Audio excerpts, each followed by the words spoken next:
Assalamu alaikum to all of you. Welcome to another lecture on statistics and probability.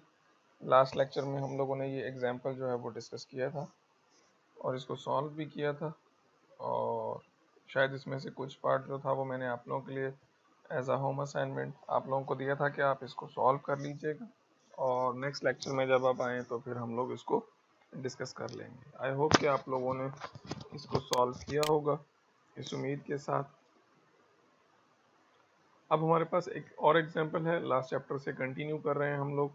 एक और example है, consider an experiment of rolling a die twice. एक die है हमारे पास, यानी कि जो हम लूडो खेलते हैं उसमें जो डाई होता है वो हम 2 दफ़ा टास्क कर रहे हैं, यानी कि समझ लें कि आपके पास आपने 2 डाई जो है वो टास्क कर रहे हैं। Find the probability that the sum of numbers obtained on 2 rolls is 5 और 7। अब यहाँ पे बीच में आर है तो इसका मतलब है यहाँ पे आप एडिशन रूल का जो है वो अप्लाई कर सकते हैं। यहाँ से बाय यूजिंग एडिशन रूल हम 5, 7 और 10 ये प्रॉपर्टीज फाइंड करेंगे। तो जैसे ही आप फर्स्ट डाई को रोल करेंगे तो फर्स्ट टास्क में आपके पास पॉसिबल है फर्स्ट रोल पे 1 आ जाए, सेकंड पे भी 1 आ जाए, फर्स्ट पे 1 आ सकता है, सेकंड पे 2 आ सकता है, फिर फर्स्ट पे 1 आ सकता है, सेकंड पे 3 आ सकता है, वन पे फर्स्ट पे 1, 4, 1 पे फर्स्ट पे 1, सेकंड पे 5, 1 पे फर्स्ट पे 1 और सेकंड पे 6। ये सारी पॉसिबिलिटीज हैं। तो इसका मतलब है एक डाई में आपके पास कितने आउटपुट्स होते हैं, 2, और 6 उसके आउटपुट्स हैं। टोटल डाई कितने टास्क कर रहे हैं, 36 power 2 that is equals to 36। तो इसका मतलब ये हुआ कि आपके पास जो सैंपल स्पेस में एलिमेंट्स होंगे वो टोटल 36 होंगे। अगर आप इसको काउंट करेंगे 1, 2, 3, 4, 5 एंड 6, 6 रोज हैं, 6 कॉलम्स हैं, 1, 2, 3, 4, 5, 6, 6 आपके पास रोज हैं। 6 मल्टीप्लाई बाय 6, तो ये टोटल एलिमेंट्स जो हैं ये आपके 36 एलिमेंट्स आपके पास यहाँ पे बन जाते हैं। तो ये आपका सैंपल स्पेस आप लोगों ने बना लिया। ये बड़ा सिंपल है, ये आप इस तरह से भी बना सकते हैं। अगर आप चाहें तो आप इस तरह से ट्री डायग्राम भी इसका बना सकते हैं, यानी कि अगर आप फर्स्ट रोल को थ्रो करेंगे तो इस तरह से इसके ऊपर 6 जो हैं वो आपके आउटपुट्स आएंगे। यानी कि फर्स्ट टास्क में हो सकता है यहाँ पे 1 आए, फिर 2 आए, फिर 3 आए, यहाँ पे आपके पास 4 आ सकता है, यहाँ पे आपके पास 5 आ सकता है, यहाँ पे आप 6 आ सकता है।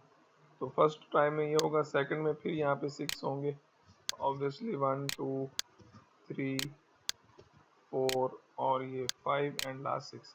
तो यहाँ पे आप 1 लिखेंगे, यहाँ पे आप 2 लिखेंगे, यहाँ पे आप 3 लिखेंगे, यहाँ पे आप 4 लिखेंगे, यहाँ पे आप 5 लिखेंगे और यहाँ पे आप 6 लिखेंगे।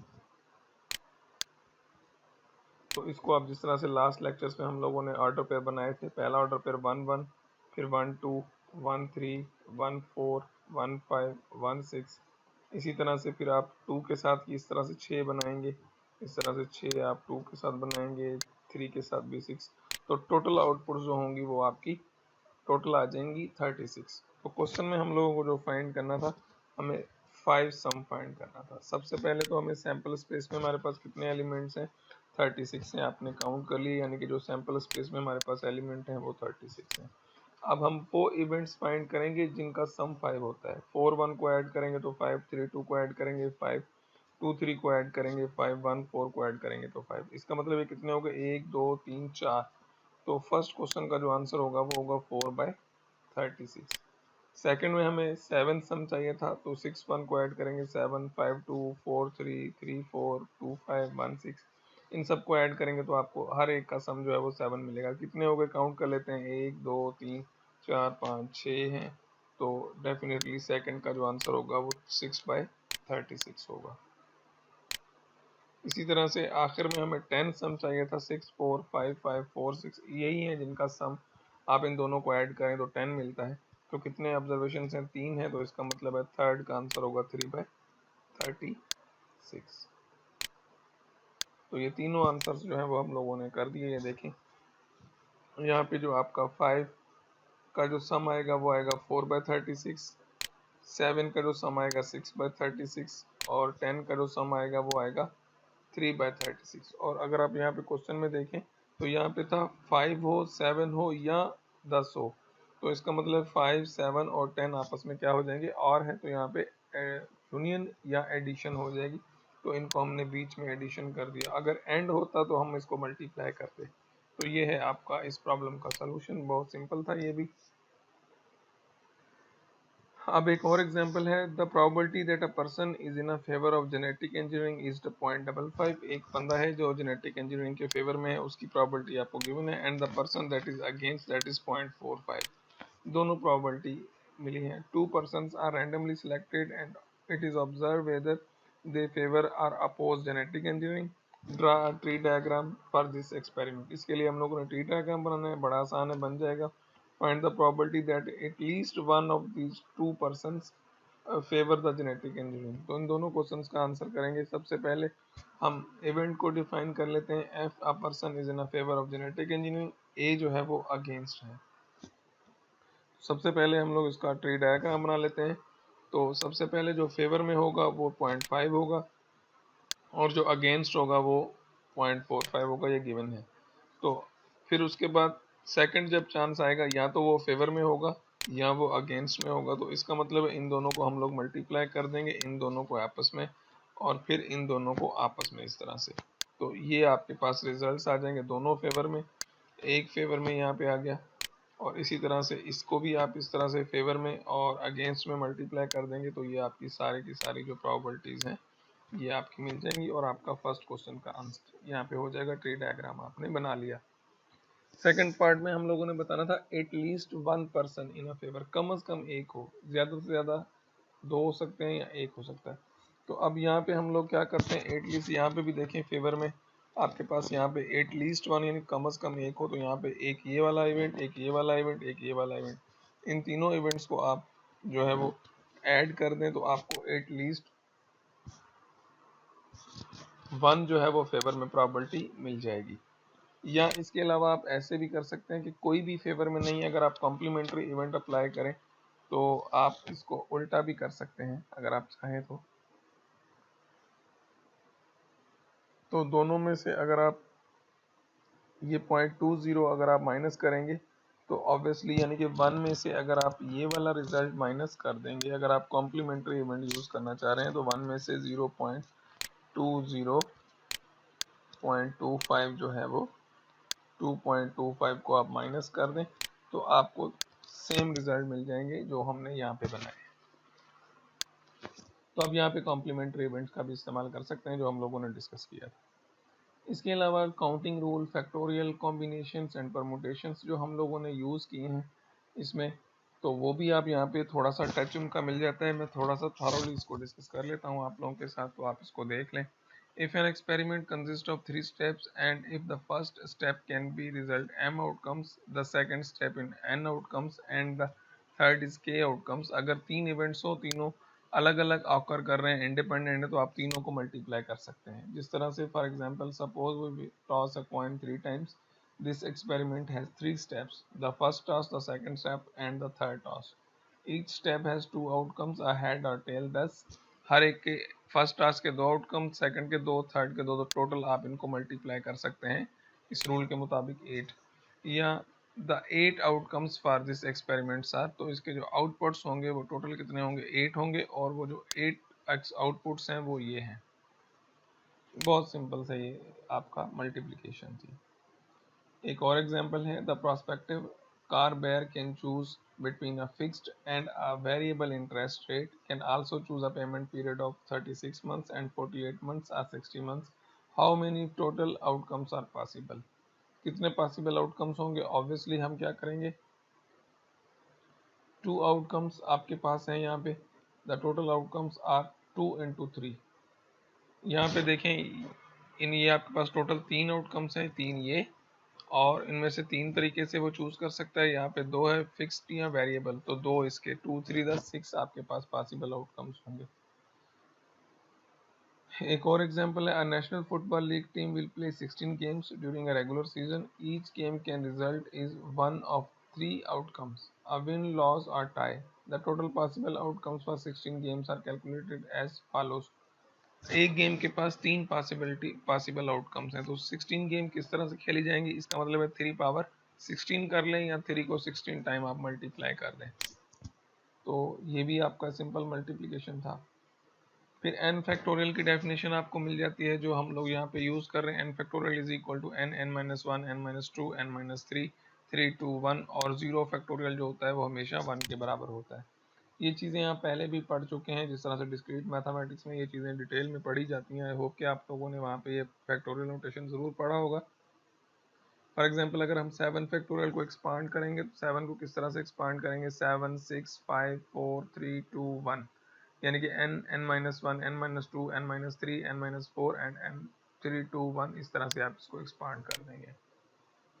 10 फैक्टोरियल को भी इसी तरह से 10 9 8 7 6 5 3 2 1 आपस में मल्टीप्लाई कर देंगे तो आपको 10 फैक्टोरियल का रिजल्ट यहाँ पे मिल जाएगा। या सिंपली कैलकुलेटर पे आपको सिर्फ एक बटन दबाना होता है, नंबर लिख के फैक्टोरियल सिंबल को दबाएंगे तो आपको रिजल्ट जो है वो मिल जाएंगे।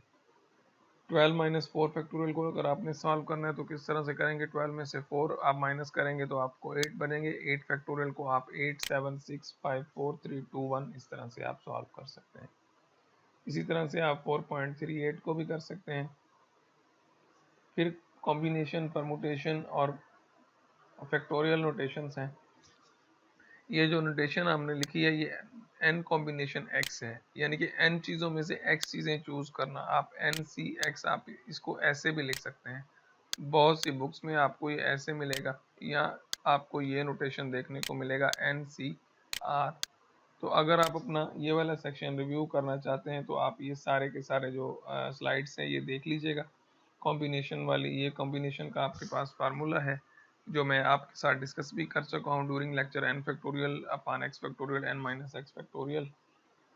इस पर एग्जांपल चले आपको करा देता हूँ। An ice cream parlour has 6 flavour of ice creams. Kristen wants to buy 2 flavours of ice cream. If she randomly select 2 flavors out of 6, how many combinations there are? Total 6 हैं फ्लेवर हैं उनके पास और उसको 2 चूज करने कितने तरीकों से कर सकती है। ऑब्वियसली आपके पास जो है वो ये वाला फार्मूला हम लोग अप्लाई करेंगे। 6 फैक्टोरियल 2 फैक्टोरियल 6 माइनस 2 फैक्टोरियल।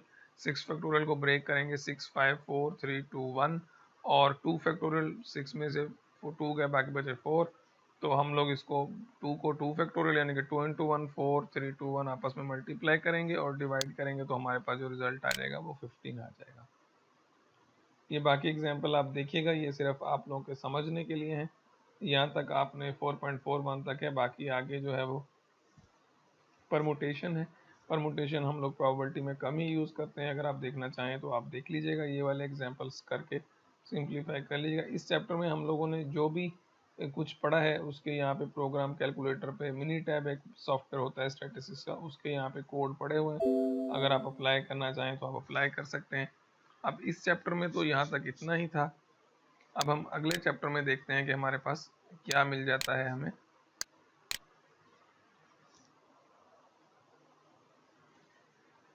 तो चैप्टर नंबर 4 हमारा यहाँ पे कंप्लीट हुआ, तो चैप्टर नंबर 5 को स्टार्ट कर लेते हैं। ये चैप्टर बहुत इंपॉर्टेंट है, चैप्टर नंबर 5 6 और इसके बाद एक और चैप्टर है हमारे पास 7, जो कि अपनी जगह पे बहुत इंपॉर्टेंट चैप्टर है। इंशाल्लाह जो रिमेनिंग लेक्चर्स हैं उनमें हम ये 3 चैप्टर्स जो हैं इनको डिस्कस करेंगे। तो डिस्क्रीट रैंडम वेरिएबल को डिस्कस कर लेते हैं, प्रोबेबिलिटी डिस्ट्रीब्यूशंस। सबसे पहले हमारे पास दो तरह के रैंडम वेरिएबल्स हैं। रैंडम वेरिएबल्स हम लोग डिस्कस कर चुके हैं कि रैंडमनेस क्या होती है, यानी कि जिसकी आउटपुट हमें क्लियर नहीं होती, रैंडम वो वेरिएबल्स होते हैं। और डिस्क्रीट रैंडम वेरिएबल और कंटिन्यूस रैंडम वेरिएबल, दो तरह के हमारे पास वेरिएबल हैं। फॉर एग्जांपल ये आपको हम लोग स्टैटिस्टिक्स में भी डिस्कस कर चुके हैं कि जिसमें आपको क्लासेस मिली हुई होती हैं वो कंटिन्यूस वेरिएबल होते हैं, और जिसमें आपके पास क्लासेस नहीं होती वो डिस्क्रीट होते हैं। वहाँ पे इसका कॉन्सेप्ट चेंज था, यहाँ पे थोड़ा सा इसका कॉन्सेप्ट चेंज होगा। सबसे पहले frequency, relative frequency distribution of the number of vehicles owned by families. ये प्रॉब्लम हम लोगों ने स्टैटिस्टिक्स में डिस्कस किया था, अगर आपको याद हो तो ये वही प्रॉब्लम है। इसकी फ्रीक्वेंसी 0 है, 1 2 3 4 फ्रीक्वेंसी ये वहाँ से आपको मिल जाएगी। रिलेटिव फ्रीक्वेंसी बनाना हम लोगों ने सीखा हुआ है कि किस तरह से रिलेटिव फ्रीक्वेंसी बनती है। तो ये इसका सम करते हैं तो हमें टोटल 1 मिलता है, एंड जो टोटल ऑब्जर्वेशन हैं वो 2000 है हमारे पास।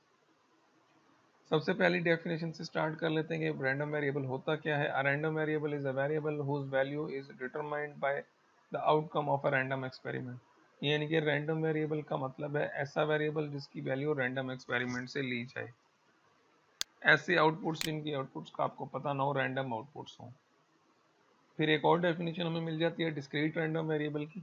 अ random variable that assumes countable value is called discrete random variable. यानी कि जो काउंटेबल होगा ऑब्वियसली वो आपका डिस्क्रीट रैंडम वेरिएबल होगा। एक तो पहले तो वो रैंडम वेरिएबल होगा, फिर वो डिस्क्रीट इसलिए होगा क्योंकि वो काउंटेबल है। Example of the discrete random variables: the number of cars sold at a dealership during a given month, the number of houses in a certain block, the number of fish caught on a fishing trip, the number of complaints received at the office of an airline on a given day, the number of customers who visits a bank during any given hour, the number of heads obtained in 3 tasks of coin। तो ये सारे के सारे जो examples आपके सामने show किए हैं, ये सारे के सारे एग्जांपल्स जो हैं वो डिस्क्रीट रैंडम वेरिएबल के एग्जांपल्स हैं। फिर कंटिन्यूस रैंडम वेरिएबल क्या होगा? A random variable that can assume any value contained in one or more interval is called continuous random variable। सबसे पहले तो वो वेरिएबल रैंडम होना चाहिए, रैंडम होगा तो कंटिन्यूस तब होगा जब उसकी वैल्यूज किसी इंटरवल पे एज्यूम की जाए। इस तरह से फॉर एग्जांपल 0 से 2 तक ये पूरा इंटरवल है, ये रियल लाइन है, तो एवरी पॉइंट, इस लाइन का जो हर एक पॉइंट होगा वो आपका कंटिन्यूस रैंडम वेरिएबल होगा। Possible values of x that denotes the life of battery, there is an infinite number of points on this line, the values were represented by the points on this line are uncountable. Uncountable है तो इसका मतलब है ये continuous random variable होगा। For example the length of room, the time taken to commute from home to work, time continuous variable होता है। The amount of milk in gallon, note that we do not expect a gallon to contain exactly 1 gallon of milk, but either slightly more or slightly less than 1 gallon. The weight of letter, the price of a house,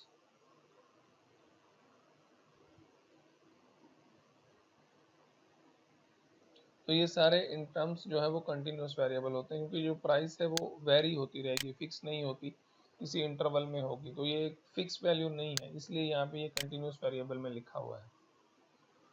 तो यहाँ से हमारा chapter ये start होता है। Number 1, the probability distribution of a discrete random variable. बड़ा मज़ेदार chapter है और ये बहुत आसान है। लिस्ट प्रोबेबिलिटी डिस्ट्रीब्यूशन क्या होती है? सो फार जब हमने जितने भी एग्जांपल किए हैं अभी तक चैप्टर नंबर 4 में प्रोबेबिलिटी के, हमने किसी एक इवेंट की प्रोबेबिलिटी फाइंड की है, लेकिन प्रोबेबिलिटी डिस्ट्रीब्यूशन में हम किसी भी एक्सपेरिमेंट के सारे जितने भी उसके आउटपुट्स हैं वो सारे आउटपुट्स अगर लिख के एक टेबलर फॉर्म में लिख देते हैं, उनकी करॉस्पॉन्डिंग प्रोबेबिलिटीज लिख देते हैं, तो वो आपकी प्रोबेबिलिटी डिस्ट्रीब्यूशन होती है। ये चैप्टर बहुत आसान है। चलें, for example recall the frequency and relative frequency distribution of the number of vehicles owned by a family given in a table 5.1। That table is reproduced below. Table 5.2, let x be the number of vehicles owned by a randomly selected family. Write the probability distribution of x। चलें, अब for example ये वाला data हमें पहले ही मिला हुआ है। 0 की जो है वो 30 है, 1 की 437 ये एग्जांपल में गिवन है, 2 की 85 फ्रीक्वेंसी है 850, 3 की 490 एंड 4 की 160। टोटल सैंपल स्पेस में हमारे पास एलिमेंट है 2000।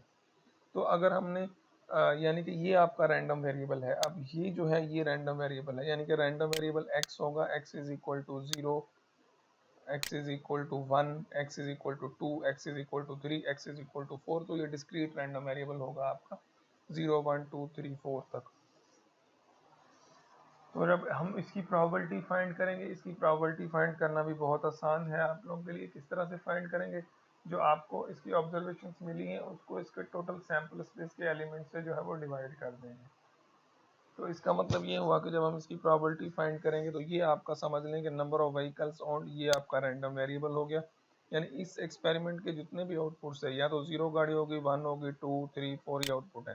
तो 0 की प्रोबेबिलिटी क्या है? ऑब्वियसली ये 0.5 होगी, यानी कि हमने क्या किया, 30 को डिवाइड कर दिया 2000 से, तो आपको ये वाला रिजल्ट मिल गया। जब आप 1 को डिवाइड करेंगे, नॉट 1 बट 470 को डिवाइड करेंगे 2000 से, तो आपको मिलेगा ये वाला। ये रिलेटिव फ्रीक्वेंसी अप्रोच है ये, तो ये आपकी प्रोबेबिलिटीज है। तो ये याद रख लें कि सम ऑफ ऑल प्रोबेबिलिटी, अगर किसी भी एक्सपेरिमेंट के ऑल आउटपुट्स आप लिख देंगे तो उसकी जो प्रोबेबिलिटी का सम होता है वो हमेशा 1 के बराबर होता है। तो ये देखें आपका sum of all probabilities is equals to 1। इस चीज का आपने ख्याल रखना है। Two characteristics of the probability distribution, यहाँ पे दो हमारे पास कैरेक्टरिस्टिक्स होते हैं। एक तो ये कि प्रोबेबिलिटी हमेशा 0 और 1 के बीच में होती है, ये हमेशा याद रखें। और sum of probabilities always equal to 1, यानी कि अगर आप किसी भी एक्सपेरिमेंट के सब जो इवेंट्स हैं उनकी प्रोबेबिलिटी फाइंड करके आपस में ऐड करेंगे तो आपको जो सम ऑफ प्रोबेबिलिटी है वो ऑलवेज इक्वल्स टू 1 होता है। और प्रोबेबिलिटी या तो 0 होगी या 1 के बीच में होगी, इससे ज़्यादा नहीं होगी। 0 हो सकती है, 1 हो सकती है, या इसके बीच में होगी।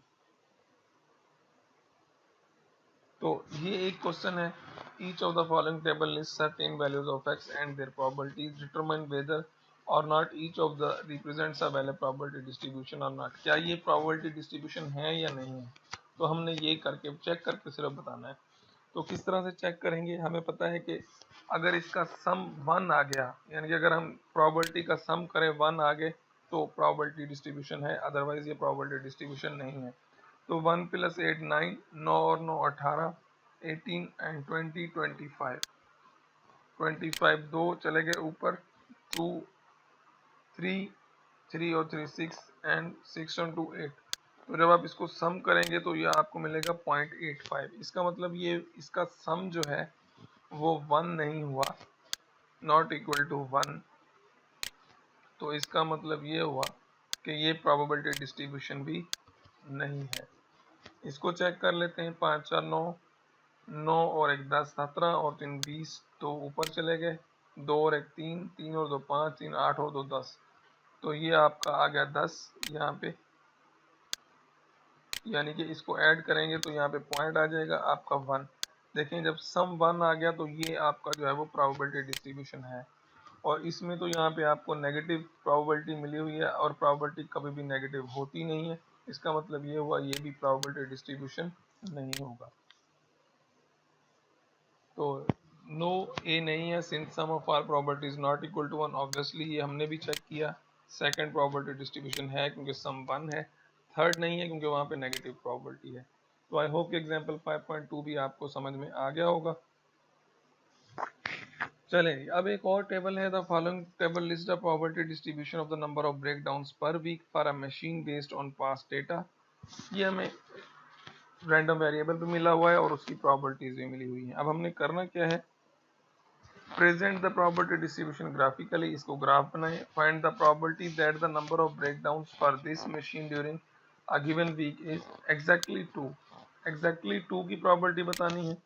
सबसे पहले तो हमने इसका ग्राफ बनाना है। जब आप इसकी प्रोबेबिलिटीज लिखेंगे तो ये आपको प्रोबेबिलिटी ऑलवेज गिवन है। तो ग्राफ यहाँ पे आप बार चार्ट बना सकते हैं। ये देखें, एक्स पे आप रैंडम वेरिएबल लिखें और वाई पे आप इसकी जो प्रोबेबिलिटीज हैं वो जितनी भी इसकी प्रोबेबिलिटीज हैं वो आप यहाँ पे वाई एक्सिस पे लिख सकते हैं। तो ग्राफ तो हमने बना दिया। तो सबसे पहले हमने बताना था जो बी पार्ट था इसका, टेबल में से एग्जैक्टली 2 ब्रेकडाउन्स। टेबल के पास चलते हैं तो एग्जैक्टली 2 ब्रेकडाउन्स जो हैं वो ये वाली प्रोबेबिलिटी होगी, सिंपल 0.35 प्रोबेबिलिटी ऑलरेडी गिवन है। तो ये देखें आपके सॉल्यूशंस, ये आपकी एग्जैक्टली 2 हो गई। सेकंड में था प्रोबेबिलिटी ऑफ 0 to 2, यानी कि 0 से लेके 2 तक। इसका मतलब है 0 + 1 + 2। 0 की प्रोबेबिलिटी, 1 की प्रोबेबिलिटी, 2 की प्रोबेबिलिटी को ऐड कर देंगे। तो हमने क्या किया, देखें 0 1 2 की प्रोबेबिलिटी को ऐड किया तो 0.70 आपको मिल गया। P more than 1 breakdown, more than 1 breakdown में x greater than 1, probability of greater than 1 यानी कि 2 और 3 दोनों को ऐड कर देंगे। प्रोबेबिलिटी ऑफ 2 एंड 3 की टेबल में से हम लोग यहाँ पे ऐड कर देंगे तो ग्रेटर देन 1 बन जाएगा। और उसके बाद फोर्थ पॉइंट पे एट मोस्ट 1 ब्रेकडाउन, मैक्सिमम एक ब्रेकडाउन हो, मैक्सिमम एक, इसका मतलब है मिनिमम नहीं भी हो सकता। तो प्रोबेबिलिटी ऑफ 0 और 1 को ऐड कर देंगे आप सिंपली, तो आपको probability of at most 1 breakdown मिल जाएगी। सिंपल एग्जांपल था, आई होप कि आपको ये भी समझ में आ गया होगा। एक और एग्जांपल है 5.4 में हमारे पास, according to a survey 60% of all students at a large university suffer from math anxiety. Two students are randomly selected from this university. Let x denote the number of students in this sample space who suffer from math anxiety. Develop the probability distribution of x. यहाँ पे हम लोगों को probability distribution बनानी है और 60% जो आपका पूरा सर्वे है उसमें लोग जो है वो एंजाइटी में है। तो ऑब्वियसली ये भी बड़ा आसान हो जाएगा। The student selected does not suffer from math anxiety, इनको मैथ एंजाइटी नहीं है। और एम जो है वो ऐसे स्टूडेंट हैं जो जिनको मैथ एंजाइटी है।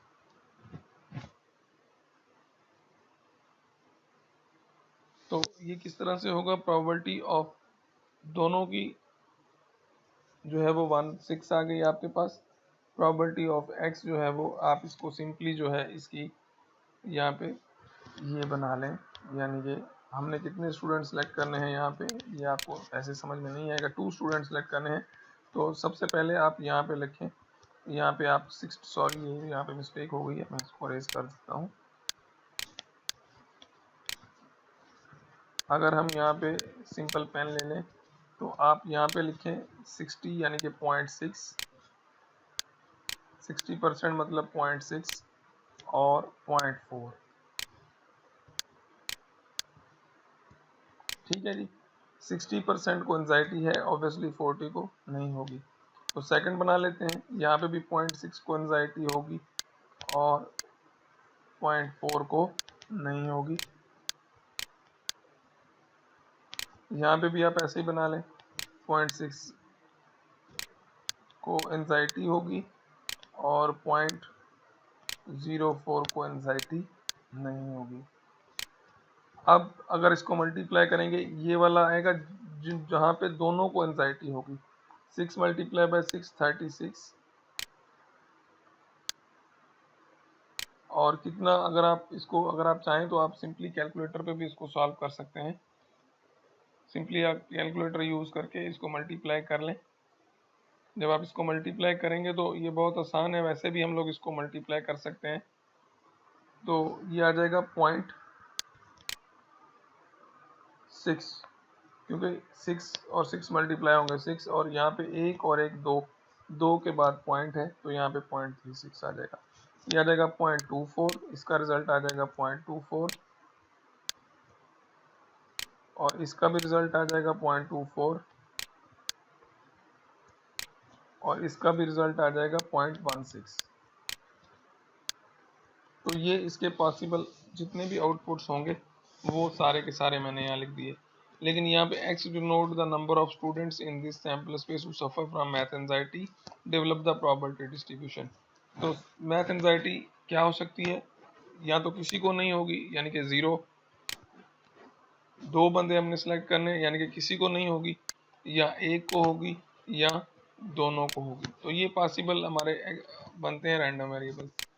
तो यहाँ पे 0 का मतलब है यानी कि किसी को भी एंजाइटी नहीं होगी। तो ऑब्वियसली हम क्या करेंगे, यहाँ पे देखें ये दोनों को एंजाइटी नहीं है, ये एंजाइटी है 60%, 40% नहीं है, तो ये वाला इवेंट आएगा 0.16, जो हमें यहाँ पे डायरेक्ट सॉल्व है यहाँ पे लिखा हुआ है। और एग्जैक्टली 1 को होगी, किसी एक को होगी, तो इसका मतलब ये है किसी एक को अगर एंजाइटी होगी, तो इसमें देखें, अगर आप देखें ये वाला इवेंट किसी एक को है और इसमें भी किसी एक को है। इसका मतलब है 0.24 और 0.24 को हम क्या करेंगे, आपस में ऐड कर देंगे, दैट इज 0.48 आ जाएगा। और दोनों को होगी ऑब्वियसली 0.6 और 0.6 आप मल्टीप्लाई करेंगे तो 36, ये आ गया 0.36। तो ये आपका सोल्यूशन इस प्रॉब्लम का भी हो गया। आई होप कि आपको ये प्रॉब्लम भी समझ में आया होगा। ये देखें यहाँ पे इसका ट्री डायग्राम भी डिटेल के साथ बना हुआ है, यहाँ से आप इसको चेक कर सकते हैं, देख सकते हैं अगर आप देखना चाहें तो, और इसको देख लीजिएगा अच्छे से।